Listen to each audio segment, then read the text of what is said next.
Olá, tudo bem? Seja muito bem-vindo à nossa aula. Nessa aula eu quero compartilhar com você como é que você monta uma reunião de vendas, tá? A gente vê muitas pessoas, né, muitos clientes solicitando, me envia um orçamento, me envia para esse e-mail um orçamento, assim, sobre esse método tradicional, né, de envio de orçamento, eu sou um pouco contra hoje em dia. A gente não cria um relacionamento, a gente não consegue agregar valor suficiente no produto para que o cliente tome uma iniciativa de fechamento. Tá? A gente tem, óbvio, as pessoas que eles não estão no momento certo para contratar os nossos serviços, né? Por N motivo, mas a gente diminui muito, né, o índice de pessoas reprovando também o produto, né, o serviço, quando a gente traz para uma reunião de vendas. Fica de uma forma muito manual, né? Você está, cada reunião está próximo do cliente, mas ali hoje com as ferramentas online nos possibilita a gente atender clientes de qualquer lugar do planeta, né? Só precisa ter uma conexão com a internet ali com uma boa qualidade, com o mínimo, né, de qualidade, para que a gente possa falar com a pessoa que está do outro lado, tá? O grande detalhe é que quando eu iniciei montar uma apresentação, eu fui cada vez mais me aperfeiçoando. Nas primeiras reuniões eu tive muito medo, né, até vergonha, né, de estar compartilhando aquilo, receio do que as pessoas iam achar, tá? Mas a partir do momento que você vai fazer a primeira, vai fazendo a segunda, você vai ganhando a experiência e expertise necessária para cada slide estar entregando o conteúdo que você precisa. Essa é exatamente a reunião que a gente faz para a nossa consultoria Primeiros Passos em Redes FTTH. Eu quero compartilhar aqui com você o que você vai falar em cada slide. Essa apresentação vai estar disponível aí no nosso bônus do curso, mas você vai poder montar a sua própria apresentação, né, com tudo aquilo que você entrega de benefícios para o cliente, para que ele possa perceber valor também e estar fechando contrato com você. Bom, logo no início eu já falo algumas objeções, né, alguns problemas que eu tive logo quando eu comecei a fazer projeto, as dúvidas, né, que eu tinha para poder fazer projeto de rede de fibra ótica. Então eu pergunto da pessoa se ela tem essas dúvidas, por onde eu começo o meu projeto, qual a melhor rota para o projeto, onde colocar as caixas CTOs, quantas fibras utilizar no cabo, e normalmente esses são os principais problemas de quem está começando a fazer um projeto, tá? De quem vai atrás de uma consultoria, né? De um consultor para poder fazer projetos. Essas são as maiores objeções. Inclusive, se você está fazendo esse curso hoje, você também provavelmente pode ser que se você tenha essas dúvidas, a gente vai tirar essas dúvidas aí ao longo do curso, tá? E aí a gente parte aí para determinar o nosso market share. Eu pergunto do cliente se ele tem ideia de qual é a taxa de penetração que ele pretende trabalhar na região onde ele atua, se ele já pôde fazer um estudo mínimo, né, de caso ali, tá? E aí, nessa situação, a gente tem que compartilhar com o cliente os benefícios de utilizar os equipamentos certos para a rede certa e também poder colocar uma taxa de penetração escalável, tá legal? Então, o que eu falo agora nesse momento? A gente compartilha com o nosso, né, potencial cliente que, ao utilizar uma taxa de penetração muito baixa, de 25%, 30%, você começa a utilizar as caixas de atendimento muito distante uma das outras, né? E nessa distância, você vai ter que provavelmente utilizar mais cabo drop, né? Então, o seu consumo de drop tende a aumentar ao longo dos meses, né, que você vai conectar os clientes, tá? Então, ninguém quer ter um fluxo de caixa, né, com um custo fixo ali de taxa de instalação ou de kit de instalação muito alto, até porque compromete muito o desempenho financeiro do provedor na empresa, tá? E aí, nesse período, a gente precisa ter uma rede onde seja escalável, né? Onde a rede ela a gente vai instalar, mas ela vai se pagar de forma mais enxuta possível ao longo do tempo. Então, a gente precisa determinar uma taxa de penetração que no investimento inicial não seja tão alto, tá? Se você começa a utilizar uma taxa de penetração muito alta, pelo simples fato de não ter nenhuma operadora, o que vai acontecer? Em determinado momento, o livre comércio, entre aspas, né, pode chegar uma grande operadora, chegar um grande provedor ali e tomar atenção dos seus clientes, né, seus clientes migrarem para essa outra empresa, tá? Então, se a gente colocar uma taxa de penetração aí de 70%, 80%, né, que ninguém trabalha com uma taxa de penetração de 100%, acontece que o investimento inicial fica muito alto, né? A gente coloca passivos demais na rua.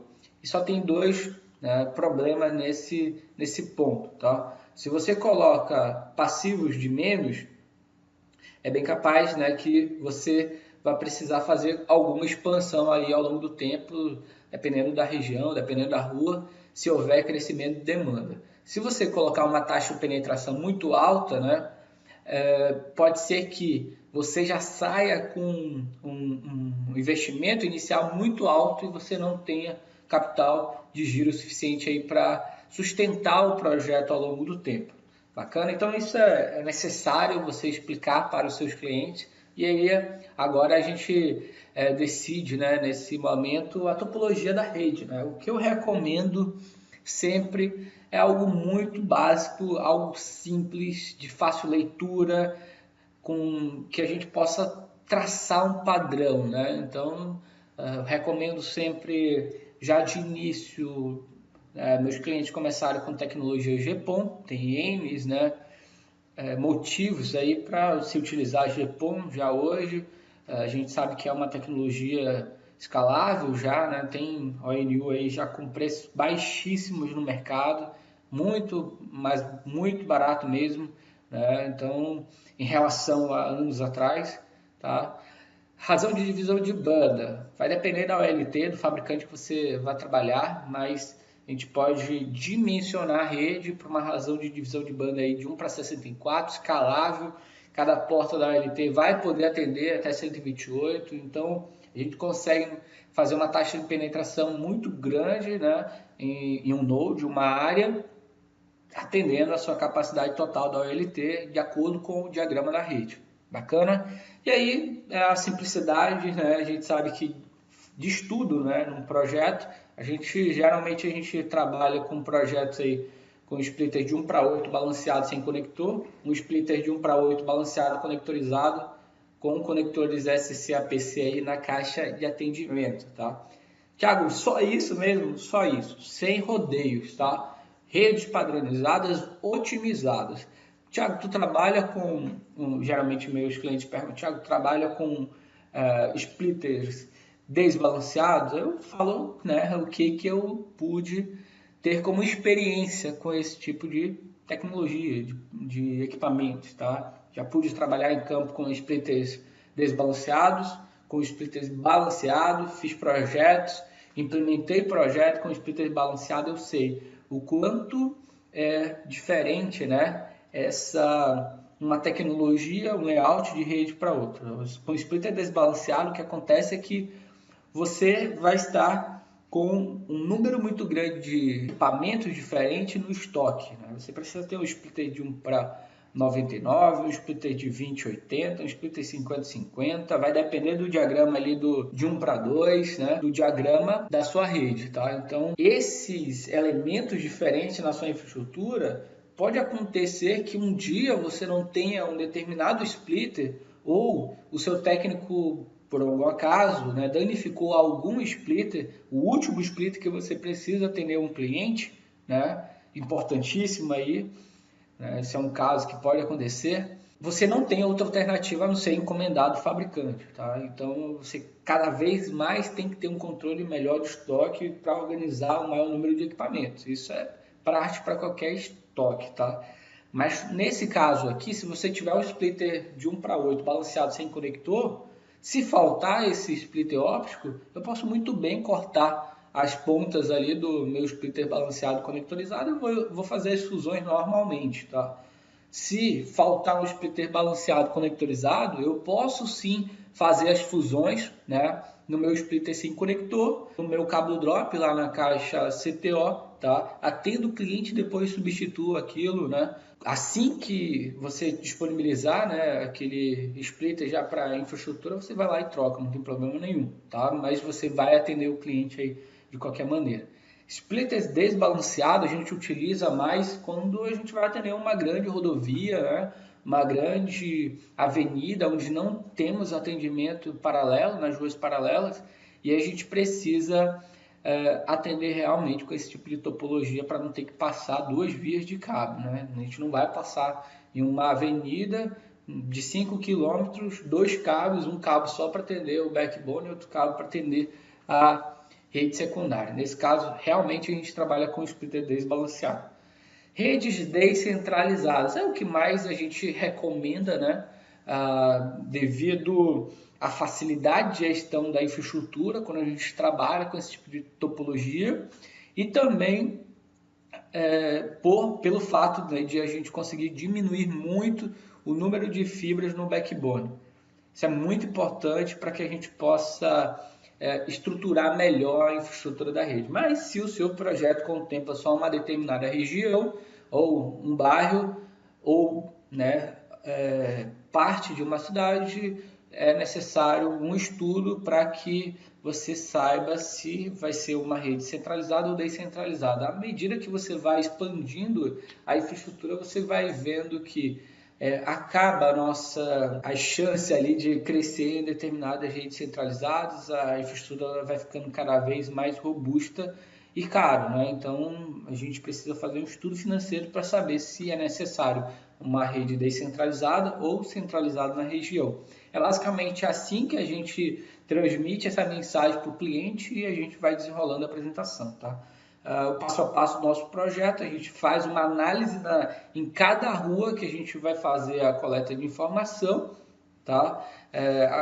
Nesse detalhe, né, dessa etapa do projeto, a gente compara com as pesquisas de mercado que a gente tem aí tradicional. Geralmente, os provedores ou consultores, eles fazem uma pesquisa de mercado no IBGE, e a gente sabe que o IBGE, para que a gente possa extrair os dados censitários de rua por rua, a gente precisa fazer cruzamentos com planilhas, né? Planilhas do IBGE, planilhas do Censo, planilhas do Universo ali, que vai nos trazer dados referentes de cada logrador ali, cada rua, tá?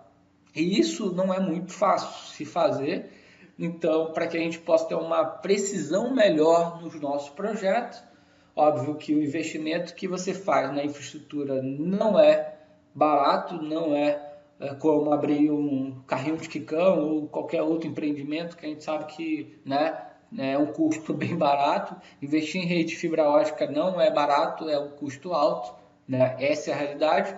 Então, se você gosta do seu dinheiro, entre aspas, né? Se você valoriza o seu dinheiro, melhor dizendo assim, você vai trabalhar muito bem na parte de planejamento da infraestrutura, tá? Entender o mapeamento, entender a região é o mínimo necessário para que você possa dar o pontapé inicial. Agora, na questão de mapeamento dessas coletas de informações, a gente vai pontuando esses principais potenciais clientes ali hoje, tá? A gente não está mais fazendo todo o levantamento de pontos de atendimento no Google Earth, pelo simples fato de esse processo demora muito, né? O levantamento dos projetos, e a gente estava tendo alguns problemas também no Google Earth, quanto a aceitação desses ícones, né? Os ícones quebram, a gente tem que trocar ícone, então falhava um pouco, mas a gente ainda continua fazendo essa etapa de coleta de informação, que é uma expressão visual ali, tá? Caso você queira utilizar os ícones, não tem problema nenhum, e mapeando o projeto, a gente disponibilizou esses ícones aí nos bônus do curso, você vai poder pegar e utilizar em qualquer projeto seu os ícones personalizados. Aí tem caixa de emenda, tem muita coisa aí, tá? Um outro detalhe também, Thiago, muita gente me pergunta, Thiago, mas a gente não tem, né, acesso ao Street View na nossa cidade. Como é que a gente faz? Bom, se você está em processo de regulamentação da documentação do seu provedor, do seu projeto, né, eu recomendo muito você fazer uma vistoria em cada rua que você for atender. Isso eu já pude ver nas grandes operadoras, eles têm uma pessoa para trabalhar nessa etapa de coleta de informação do Street View, e nas ruas que não têm acesso ou as ruas que eles têm atualização do Street View muito antiga, eles vão realmente lá fazer uma expressão visual, ver como é que está a aceitação naquela região, se tem realmente público para aceitar o serviço, tá? Então tem que sair aí, né, da poltrona aí do seu provedor mesmo, dar uma volta na cidade, rua por rua, e analisar quantos potenciais clientes tem em cada rua. Bacana? E assim que fica a nossa coleta de informação, né, a gente passa para o cliente dessa maneira, assim que fica a nossa coleta de informação, quando a gente faz o levantamento aí, pontuando cada rua, é muito mais viável a gente entender quantos potenciais clientes tem numa rua para colocar a caixa específica, né, ou a quantidade de caixa específica para cada rua. Bacana? Falamos também nessa reunião sobre o método de trabalhar os projetos com nodes e áreas. Tá? Nessa etapa, a gente fala sobre a capacidade de um node. A capacidade de um node para atender de 512 assinantes na sua 50% do investimento total na infraestrutura nessa área e na capacidade total atender até 1024 assinantes. Tá? Então, essa dinâmica de fazer projeto em pequenas áreas, em nodes, faz com que, após o investimento na infraestrutura, na construção da infraestrutura, a gente tenha um roteamento de OS mais detalhado, mais específico. Tá? Então, a gente, primeiro momento, o investimento do provedor é construção de rede, construção de torre, seja lá qual tecnologia você utiliza. Posteriormente, onde você vai conseguir aumentar sua margem de lucro ou colocando novos produtos, simples assim, ou tendo gerenciamento da área técnica muito preciso, tá? Você precisa controlar tempo, controlar as atividades da sua equipe técnica, porque a equipe técnica é o coração do provedor, tá? Então, você só vai conseguir controlar isso se você tiver um gerenciamento da área técnica eficaz. E dimensionando a rede em nodes e áreas desde o início, faz com que o seu projeto ele tenha um potencial de crescimento escalonário muito grande. Tá? Você vai conseguir saber realmente quais são os problemas que estão acontecendo naquela área, dimensionar a atividade correta para aquela área, passar informações corretas para a sua equipe técnica com base nos problemas, dando treinamentos pontuais para que eles possam melhorar cada vez mais. Bacana? E aí a gente já inicia informando o cliente que a gente divide o nosso projeto em 4 etapas, que é o levantamento de equipamentos que a gente precisa por redende, né? Isso da OLT até a caixa CTO, no caso, tá? A gente não presta serviço dessa consultoria, primeiros passos em redes FTTH, em configuração de equipamento, escolha de servidor, não, tá? É da OLT para frente.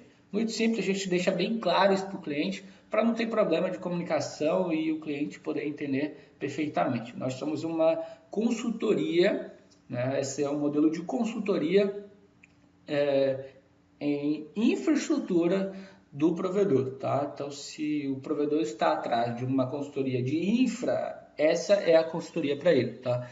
E aí a gente fala aqui que o projeto é dividido em 4 etapas: rede primária, rede secundária. Vocês vão aprender a fazer a rede primária, desenhar a rede primária, desenhar a rede secundária.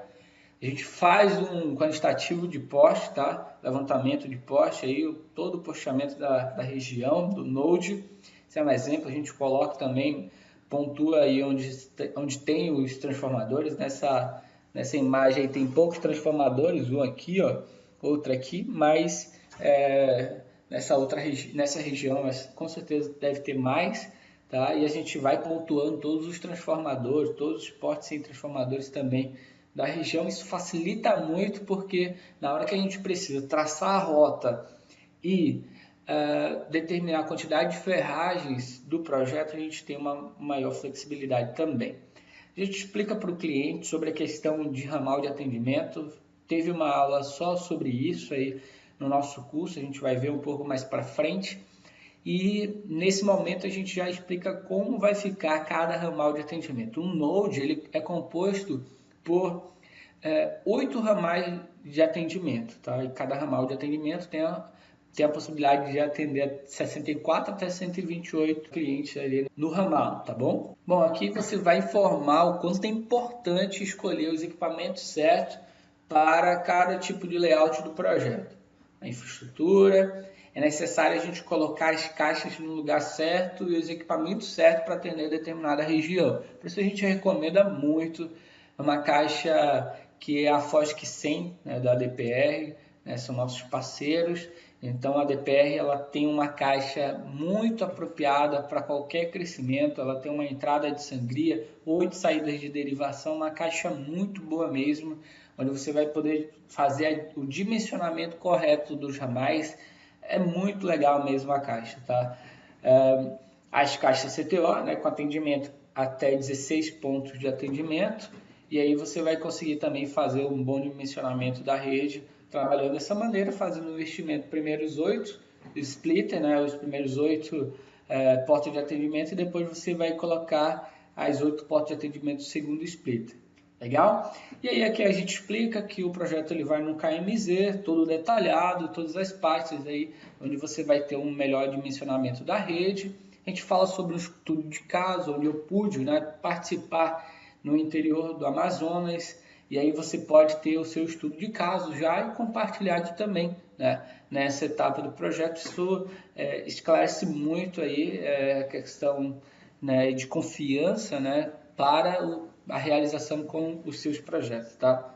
A gente também informa nessa etapa aí sobre o retorno do investimento, dependendo do tamanho do investimento, ele está por volta aí do 37º mês, e se o tempo, né, que os fabricantes determinam para alguns equipamentos. Por exemplo, caixa, você tem que comprar uma caixa que ela tenha uma validade aí para 10 anos e o fabricante assegure isso também, tá? No caso, essa caixa da DPR, eles asseguram isso, uma caixa com confiabilidade aí para 10 anos, tá? Ela vai ter essa resistência, sua pigmentação, né, sua resistência também ela é muito boa. Cabos, né, cabos de fibra ótica, os fabricantes determinam hoje que, dependendo do fabricante, óbvio, mas a validade dos cabos de fibra ótica estão em torno de 30 a 35 anos. A gente sabe que isso só tende a melhorar cada vez mais, né? Se a gente for analisar um cabo de 30 anos atrás, né? Como é que era a tecnologia que era feito esses cabos, né? Evoluímos muito na questão de compactação do cabo, tipos de materiais para confecção desses cabos também, processo Fabris. Então, os cabos, ao passar do ano, eles vão estar cada vez com mais capacidade de resistência, tá? Então, o investimento que você está fazendo hoje no seu provedor de internet, ele vai ser realmente para durar muito tempo. Você vai poder estar passando de geração, né, para geração ali, provavelmente, se você tiver sucesso com o seu provedor, e com isso você vai ter o retorno do investimento aí ao longo do tempo, tá? Então, o projeto em si, ele não é um projeto com retorno a curto, médio prazo. Ele é um retorno, né, a longo prazo. Na medida que você for evoluindo com a sua infraestrutura, você vai ter o retorno necessário. Como ter sucesso com redes ópticas? A gente menciona essa etapa aqui para o cliente para que ele fique bem ciente aí sobre alguns passos que eu acredito que seja ideal para que a gente possa ter sucesso com redes FTTH ou redes ópticas, tá? Mapeamento da região, se você vai construir um condomínio, se você vai construir um bairro, você precisa saber alguns detalhes, na verdade todos os detalhes, né, minuciosos, para que você possa colocar os equipamentos certos no lugar certo. Então, um bom lutador, né, aquele lutador de sumô, ele sabe toda a metragem ali do tatame, de olhos fechados, né, de olhos vendados. Ele sabe quais são os passos que ele tem que dar para a direita, ele sabe quais são os passos que ele vai dar para a esquerda também. Então, você tendo um mapeamento da região na mão, um projeto muito bem feito, você vai saber para onde aplicar o seu investimento e ter uma melhor logística aí de crescimento de demanda também.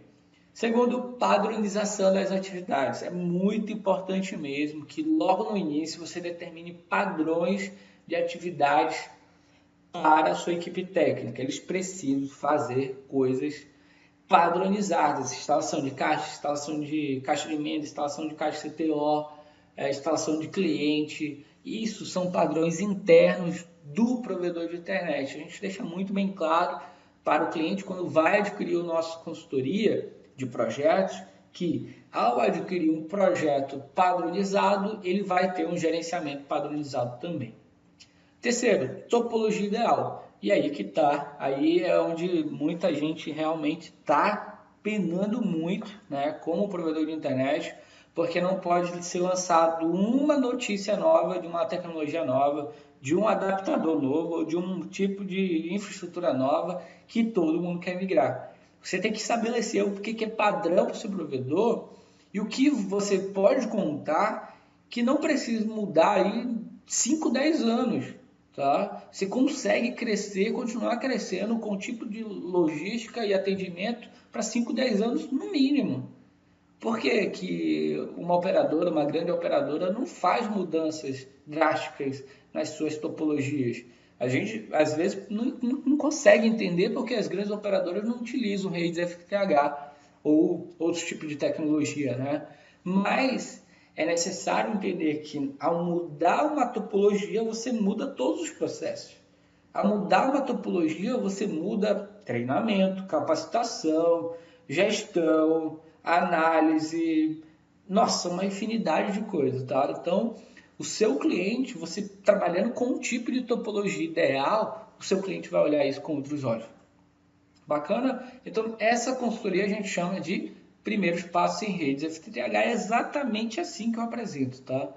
Ideal para empreendedores que desejam desenvolver o seu projeto FTTH, projeto para a área de 512 a 1024 assinantes. Aqui eu já deixo bem claro. Esse valor que eu vou compartilhar com você há pouco, ele é para um ou dois nodes, tá? Até 2 nodes a gente desenvolve esse projeto. Bacana? E aí o cliente, mas eu quero construir 10 nodes, 10 áreas. Tudo bem, eu vou fazer um cálculo aqui e eu vou lhe passar, né? O valor é esse, 5 vezes o valor de 2, né? Aí a gente tem um valor total ali de 10 áreas. Bacana? Muito fácil, compreendido pelo cliente, a gente avança. Agora aqui a gente fala o passo a passo de todas as atividades, sendo muito específico do projeto. Definição de projeto, puxamento, determinar onde está o suporte, com sem transformador, definir desenho da rede, loteamento do projeto, plano multifilar de emenda, definição de toda a infraestrutura de emenda, definir orçamento de materiais, quantitativo de ferragens, definir plano financeiro, definir conceito básico financeiro e muito mais. Duração: 1 mês de projeto com 4 horas de acompanhamento via cálculo, gerente de conta, né? Prazo máximo de 2 meses. Esse prazo máximo de 2 meses tem que ser muito bem esclarecido, porque às vezes o cliente ele atrasa com a entrega de alguma informação que a gente precisa sobre a área, sobre o projeto, e aí vai atrasar o projeto, não tem jeito, tá? Então você tem que ter muito controle quanto é essa logística de atendimento para que você possa atender com prazo aí todos os clientes. Necessário da parte do cliente, um responsável por acompanhar todo o período de implementação, e um responsável por executar as atividades durante a implementação. Eu deixo muito bem claro aqui nessa etapa que essa etapa é crucial para que a gente possa ter uma melhor comunicação do projeto. Não tem ninguém mais ou melhor que conheça a região onde o seu cliente pretende atuar, né, do que ele mesmo. Eu conheço muito bem aqui do estado, da minha cidade, de Manaus, mas o meu estado tem vários municípios aí que eu nunca fui, não conheço, entendeu? Não conheço diversas cidades aí em todo o Brasil, então quem conhece melhor é o meu cliente, e o meu cliente vai poder estar lá do outro lado, me auxiliando, me dando respaldo técnico de qualquer eventualidade que a gente precisa saber do projeto. Bom, e aí aqui a gente fala sobre o investimento que o cliente vai ter que fazer. No nosso caso, a gente cobra 3.395 pelo projeto para 2 loads, tá? E 12 vezes a gente parcela aí de 12 vezes de 282,91 nos cartões. Entrada de 679 mais 5 vezes de 543 à vista no boleto. Legal? E aí essa questão dos boletos, entrega de boletos, é acertado posteriormente com o financeiro, qual é a melhor data e tudo mais. Podemos ir para o próximo passo? Qual é o próximo passo? Reunião de triagem, o cliente aceitou e aí a gente vai dar prosseguimento nas atividades. Bacana? Então é isso, essa é a nossa aula, né? Reunião de vendas, é aqui que você vai fisgar o peixe, né? Amarrar o cliente com todos os detalhes que você entrega na sua consultoria. Um grande abraço e a gente se vê na próxima aula. Até mais!